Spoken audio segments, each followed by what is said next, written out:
करते हुए कांग्रेस के वचन पत्र पर पलटवार किया। साथ ही उपचुनाव पर भी उनसे बातचीत हुई। आइए आपको बताते हैं सब विपक्ष के बारे में। फिर से लगाना।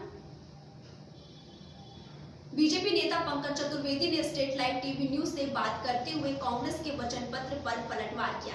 साथ ही उपचुनाव पर भी उनसे बातचीत हुई। आइए आपको बताते हैं विपक्ष के बारे में उन्होंने क्या कुछ कहा।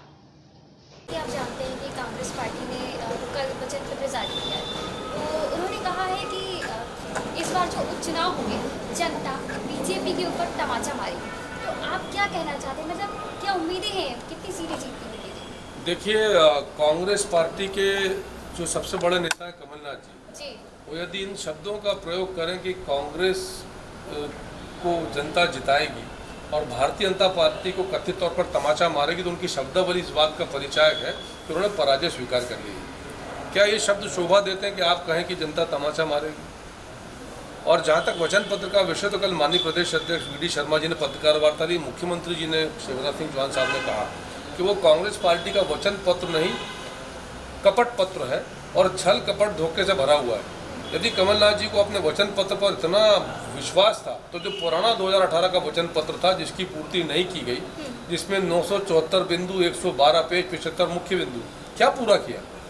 क्या किसानों की कर्ज माफी की गई?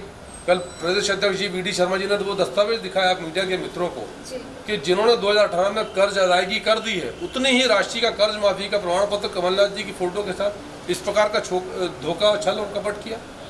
कौन से नौजवानों को 4,000 रुपये का बेरोजगारी भत्ता दिया गया? दूध पर, अनाज पर, फलों पर बोनस की बात थी, वो दिए गए। डीजल और पेट्रोल पर दाम कम करने तो दाम कम किए गए। बहन बेटियों को 26,000 के बदले विवाह पर 51,000 रुपये की सहायता राशि का प्रावधान था, क्या वो दी गई?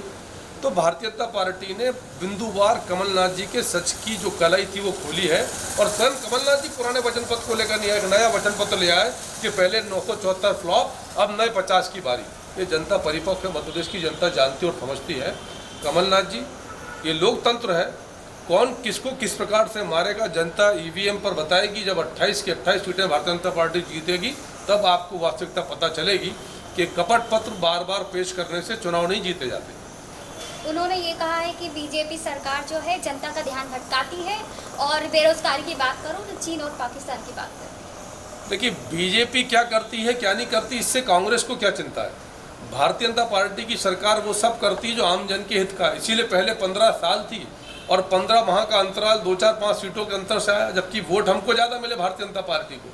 पर लोकतंत्र का गणित था, कांग्रेस 2, 4 सीटें ज़्यादा ले आई, उनकी सरकार बन गई। अब सवाल ये है कि यदि कमलनाथ जी चीन और पाकिस्तान की बात का समर्थन करते हैं बतौर मंत्री, यदि चीनी सामान की हिमायत करते हैं, चीन से आने वाली वस्तुओं पर 40% से 250% तक आयात शुल्क में छूट देते हैं, देश और प्रदेश के नौजवानों का, उद्योग धंधों का हित प्रभावित होता है, तो क्या उनसे सवाल नहीं पूछे जाएंगे? उनको उत्तर देना चाहिए कि आज क्या कारण है कि उनका नाम चीनी दलाल के रूप में जोड़ा जाता है।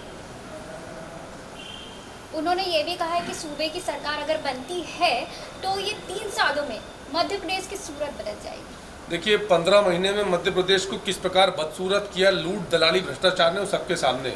और आपको ये भी याद होगा कल कमलनाथ जी ने कहा कि हम 28 सीटें नहीं जीत पाएंगे, प्लान भी तैयार है। यानी वो मान रहे हैं कि सरकार नहीं बन पाएगी, चुनाव नहीं जीत पाएंगे, क्योंकि कांग्रेस को सरकार बनाने के लिए पूरी की पूरी 28 सीटें जीतना है। और मैं कांग्रेस बीजेपी छोड़ देता हूँ। आप मध्य प्रदेश के आम आदमी से आज पूछिए कि क्या कमलनाथ जी उनकी कांग्रेस में, दिग्विजय सिंह, बड़े मियाँ, छोटी मियाँ की कांग्रेस में दम है कि 28 की 28 सीटें जीत लें? और फिर प्लान भी क्या है? यानी आपने हार स्वीकार कर ली और कोई नया कपट प्लान आपका, कलंक प्लान आपका तैयार करके रखा है आपने। तो कमलनाथ जी तो कल ही हार स्वीकार कर चुके। तो अब जब 15 महीने में क्या बदसूरत किया था मध्य प्रदेश को, अब कौन सी सूरत बदलेंगे? अवसर नहीं मिलने वाला उनको सरकार बनाने का।